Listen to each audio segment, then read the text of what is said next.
All right, let's get right into it. Today, we're cracking the code on one of the most versatile and, let's be real, sometimes one of the most frustrating little words in the entire Spanish language, lo. So, have you ever been there, staring at a sentence, and this little word lo just pops up and you're thinking, what are you even doing here? Yeah, I totally get it. It seems to show up everywhere, and every time it means something a little bit different.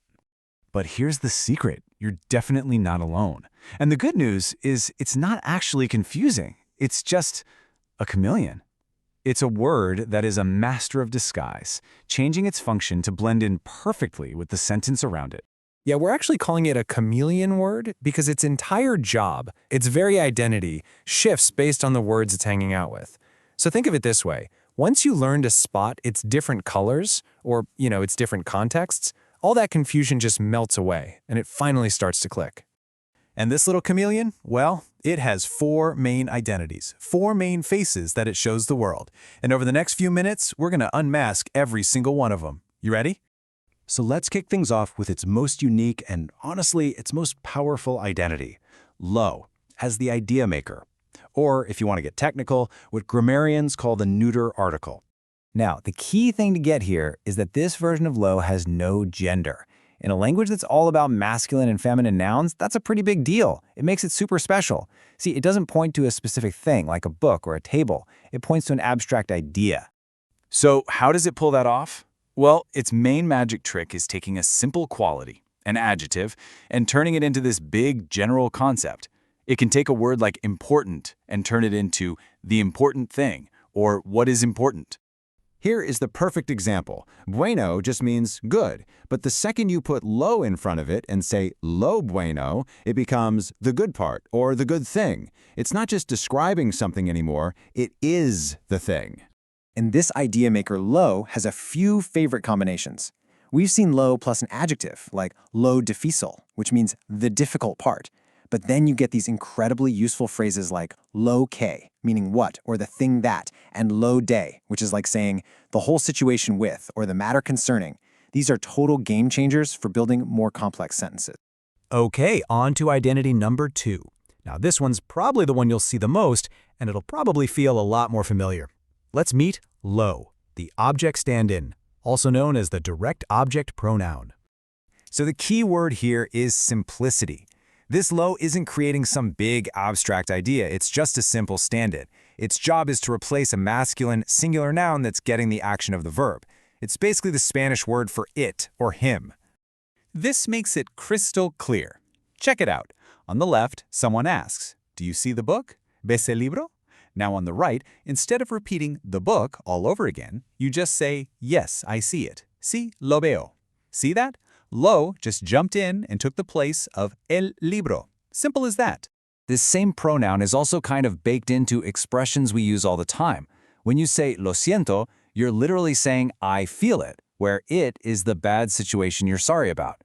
Or yelling, no lo puedo creer, that's I can't believe it. These are just fossilized versions of that same object stand-in. All right, now for identity number 3. You can think of this one as a cool insider tip that'll make you sound way more natural and help you dodge a really common mistake. This is lo as part of the secret say-lo combo. You know, the whole reason this rule even exists is just to make Spanish sound better. I mean, try saying lay low 5 times fast. It's awkward, right? It's a bit of a tongue twister. Well, Spanish thinks so too, so it just forbids that combination completely. So, let's just walk through this little transformation. Step 1. You want to say, I give the book to him. That's le doy el libro, okay? Step 2. Now, if you tried to replace both nouns with pronouns, you'd get le lo doy, which we just established is a big no-go. So that brings us to step 3. Spanish does this slick little switcheroo. The le just morphs into se, for no other reason than to sound better, giving you the super smooth and totally correct se lo doy. And this is the absolute key for this identity. Don't get this say mixed up with the reflexive say you see all over the place. It's totally different. When you see say lo together, just remember that say is really just lay or les wearing a clever disguise to make the sentence flow. Phew. Okay, we've met the different faces of a lo. So the big question is, how do you spot them in the wild? Well, let's put everything together into a practical little guide you can use whenever you need it. Think of this as your lo cheat sheet. It's pretty simple. If you see lo right next to an adjective, like lo bueno, boom, it's the idea maker, the neuter article. If it's hanging out with a verb, like lo veo, ask yourself what it or him it's replacing. And if you see it right after a say, you've found the secret combo. This little guide helps you figure out any lo in seconds. And here are a few final pro tips to really lock this in. First, always remember, L is for specific things, lo is for abstract ideas. Second, don't be shy about using lo que. It's an absolute powerhouse for building smarter sentences. And finally, a great way to practice is to just grab any adjective you know, interesante, mejor, peor, and stick lo in front of it. See how it turns into an idea. So, there you have it, the secret identities of our little chameleon word. You've got the neuter article for making big ideas. You've got the direct object pronoun, which stands in for nouns and pops up in all those fixed phrases. And finally, its secret role in that smooth se-lo combo. 4 completely different jobs from one tiny, powerful word. And that's how you crack the code.